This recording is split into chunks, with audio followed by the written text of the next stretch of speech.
Arjun and Vikram were the undisputed darlings of the Mumbai startup ecosystem. As the founders of SpiceRoute, they had built a chain of cloud kitchens that became highly lucrative in record time. This chart tracks SpiceRoute's revenue over 3 years. The aggressive, exponential climb reflects a company whose valuations skyrocketed as it dominated the local market. But that success hit a wall when a bitter territorial dispute erupted between the founders. Arjun wanted to pivot into high-end fine dining, while Vikram insisted on a strict mass-market franchising model. Instead of scaling the business, the founders spent months fighting, paralyzing daily operations, and killing their forward momentum. The board of directors eventually issued an ultimatum: reach an agreement immediately, or the company's future funding would be frozen entirely. The internal gridlock left the company's leadership fractured and its future undecided, creating a power vacuum at the exact moment their valuation made them one of the most attractive targets in Mumbai.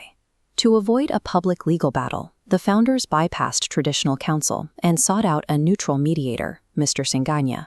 Singhania built his reputation in the 1990s as a corporate raider, executing hostile takeovers that systematically dismantled his competitors.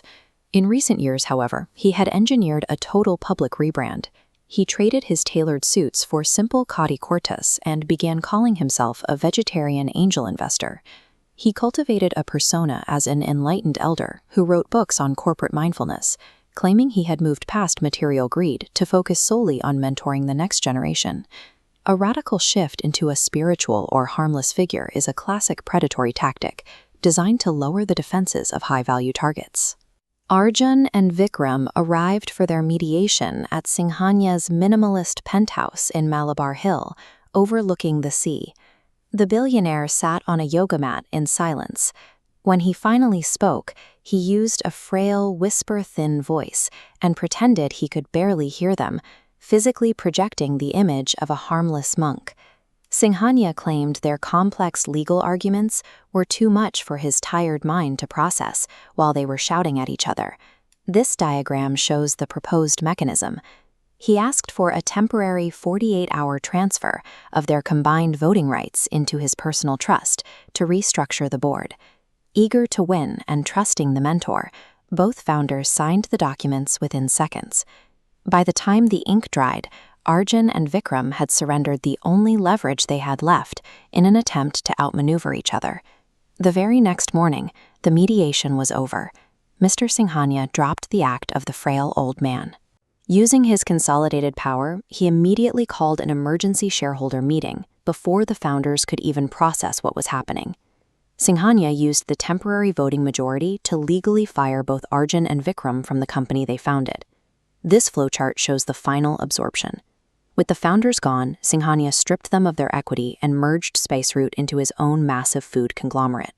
Once absolute control is legally signed over to a third party, it is almost never returned voluntarily. Arjun and Vikram were left with nothing. Their startup was gone, dismantled by the very man they had asked for help. The founders fell for the same trap as the bird and the hare in the old stories, approaching a holy cat to settle a dispute, only to be devoured the moment they stepped within reach. A predator's true nature remains constant, regardless of how many spiritual books they write or how simple their clothing appears. Bypassing standard corporate governance for informal mentorship creates a vacuum that is easily filled by hidden agendas. Inviting a hungry shark to settle an internal corporate dispute ensures that both parties will ultimately be completely devoured.